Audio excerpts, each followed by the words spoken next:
You may be seated. We turn now for our second reading to 2 Chronicles chapter 25.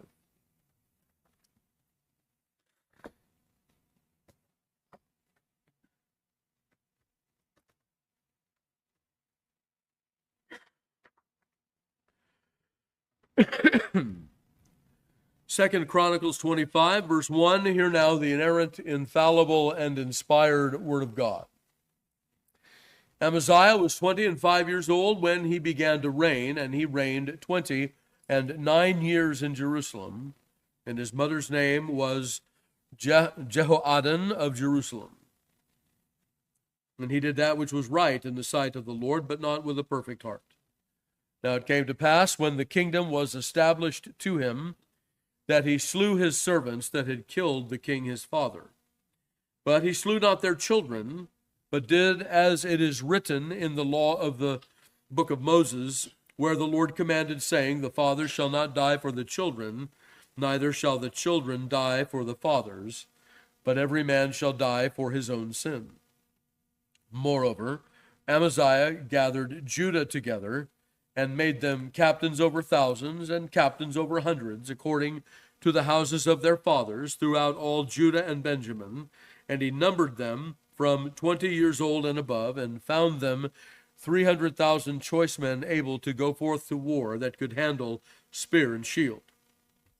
He hired also 100,000 mighty men of valor out of Israel for 100 talents of silver. But there came a man of God to him, saying, O king, let not the army of Israel go with thee, for the Lord is not with Israel, to wit, with all the children of Ephraim.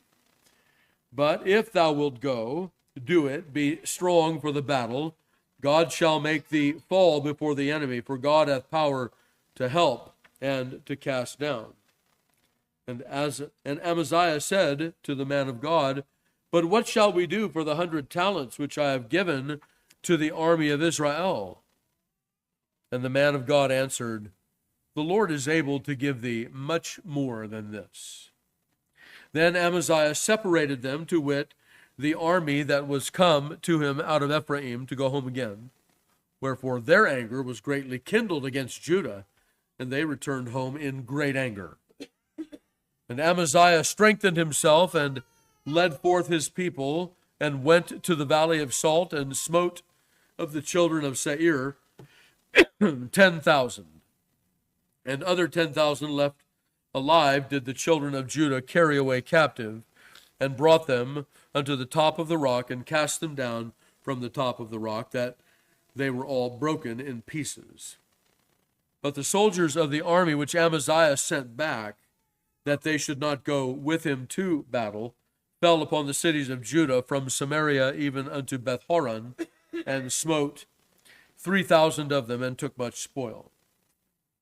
Now it came to pass, after that Amaziah was come from the slaughter of the Edomites, that he brought the gods of the children of Seir, and set them up to be his gods, and bowed down himself before them, and burned incense unto them.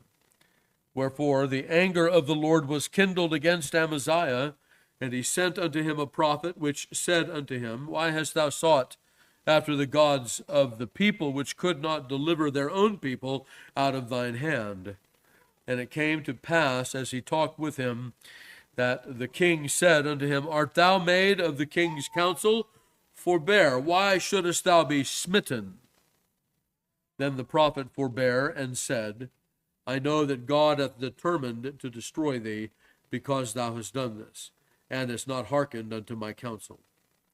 Then Amaziah the king of Judah took advice, and sent to Joash the son of Jehoahaz, the son of Jehu, king of Israel, saying, Come, let us see one another in the face. And Joash king of Israel sent to Amaziah king of Judah, saying, The thistle that was in Lebanon sent to the cedar that was in Lebanon, saying, Give thy daughter to my son to wife. And there passed by a wild beast that was in Lebanon, and trode down the thistle. Thou sayest, Lo, thou hast smitten the Edomites, and thine heart lifteth thee up to boast. Abide now at home. why shouldest thou meddle to thine hurt, that thou shouldest fall, even thou and all Judah with thee? But Amaziah would not hear, for it came of God that he might deliver them into the hand of their enemies, because they sought after the gods of Edom. So Joash the king of Israel went up, and they saw one another in the face, both he and Amaziah king of Judah, at Bethshemesh, which belongeth to Judah. And Judah was put to the worst before Israel, and they fled every man to his tent. And Joash the king of Israel took Amaziah king of Judah, the son of Joash, the son of Jehoahaz, at Bethshemesh, and brought him to Jerusalem, and brake down the wall of Jerusalem from the gate of Ephraim to the corner gate 400 cubits. And he took all the gold and the silver and all the vessels that were found in the house of God with Obed-Edom, and the treasures of the king's house, and the hostages also, and returned to Samaria. And Amaziah the son of Joash king of Judah lived after the death of Joash son of Jehoahaz king of Israel 15 years. Now the rest of the acts of Amaziah, first and last, behold, are they not written in the book of the kings of Judah and Israel? Now after that time that Amaziah did turn away from following the Lord, they made a conspiracy against him in Jerusalem, and he fled to Lachish. But they sent to Lachish after him, and slew him there. And they brought him upon horses, and buried him with his fathers in the city of Judah. May God add his blessing to the reading and hearing of his most holy word. Well, we have a very straightforward narrative here. So, after the death of Joash, then, Amaziah comes to power, and he did, at least in some of his reign, that which was right in the sight of the Lord, in that he would not slay those who had slain his father. He wouldn't slay their children. He spared them, because the children shall not be put to death for the sins of the father. And so that is commended here. And normally in Chronicles, when we have a king of Judah that does at least somewhat commendably, we'll hear that commendation. It is something to be thankful for. When we see leaders of nations misbehaving themselves and working against the law of God, it is right to infer that the judgment of God will be upon that land and the people will suffer for it. So this is a good thing. All right, so then the next thing that he did was he gathered a force in Judah, looks like to be around 300,000 men of a standing army, and he was going to go forth against the Edomites in Mount Seir, and he also hired some men of the north, some Ephraimites. And a prophet comes to him, a man of God comes to him, and in a mercy tells him the truth. And what's the truth? The truth is that if these men go with you, you will lose. It doesn't matter how many men they add to the force. The Lord God is not a God of numbers. He's a God of uprightness. If we're doing the right thing, it doesn't matter how many people we have, high or low. If we're doing the wrong thing, it does not avail us how many people we have, high or low. So, he hires 100,000 mighty men of valor. Well, this might have sounded like a wise procedure, right? We hear about this, don't we? What king is there among you if he's going to go to war? And he sees that he has 300,000. He's going up against 300,000 or 350,000 that he doesn't really forbear and seek peace instead. Well, he didn't forbear to seek peace. He sought to get another 100,000 soldiers. So he went to the northern kingdom. And the northern kingdom at this time is highly idolatrous, still worshiping Baal. And so the prophet tells him that that's a bad idea. And if you go forth with these men, you will be defeated in the battle. So he sends them back. He listens to the prophet. Keep in mind that his original asking was bad enough, such that there will be some repercussions to teach King Amaziah a lesson not to go back down that road. So those Ephraimites while they're on their way home. Well, first of all, they were angry. Now, I'm not, maybe I don't understand the ancient world, but you get to go home with your pay without going to battle. Why would you be angry? Well, they were angry because they were prideful.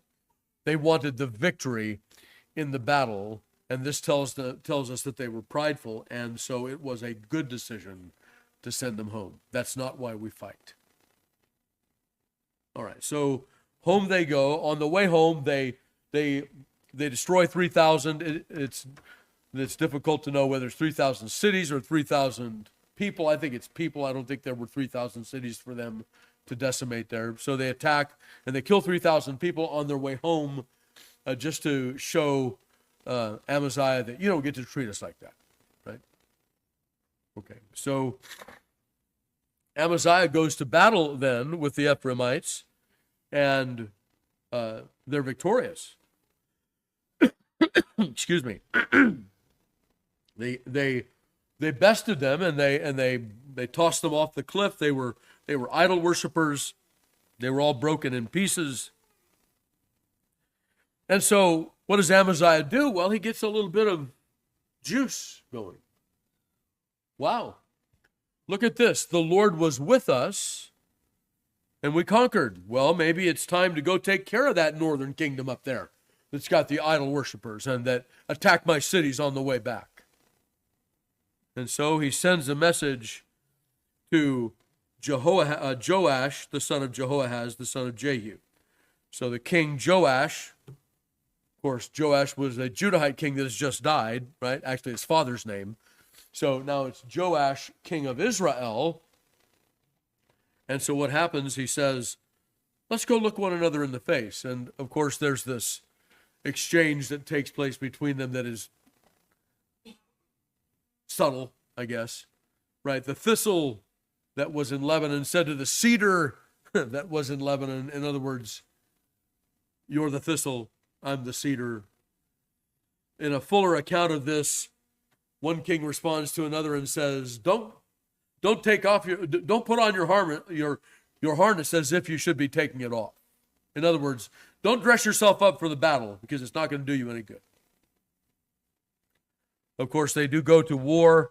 Amaziah would not hear it came of God that he might deliver them into the hand of their enemies, because after they conquered Edom, they brought their gods home and worshiped them. Well, I don't know what Edom worship was like. I haven't studied that in the ancient world, and I'm sure there would be mixed reviews anyway. But there was something so attractive about it that they were willing to throw off the worship of Jehovah and to risk their estate as a nation. This is what we call will worship, beloved. Something that was so attractive to their own selves, their own carnal minds, that they had to have that worship in Jerusalem. And so what happened? Well, they were bested. In fact, Joash took Amaziah, the king of Judah, and brought him through Beth Shemesh and into Jerusalem, and right before his eyes took out 400 cubits of the wall and the gates. And he took all the gold and the silver and the vessels that were found in the house of God with Obed-Edom and the treasures of the king's house, and also hostages, and returned then to Samaria.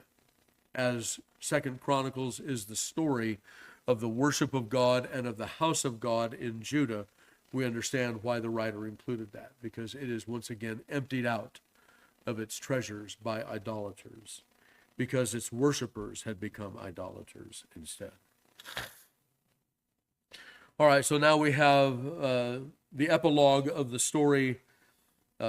After the time that Amaziah turned away from following the Lord, they made a conspiracy against him in Jerusalem, but he fled to Lachish. Lachish, the Levitical city, right? And so he got to Lachish and he hoped to be protected there, but they tried him and they slew him there. And so they brought him back to Jerusalem on horses, and he was buried in the sepulchres of his fathers. And that's it. That's the story. So Ahaziah then began with a little bit of good, and then immediately turned much away from all of that and especially in the bringing home of the gods of the Edomites to worship.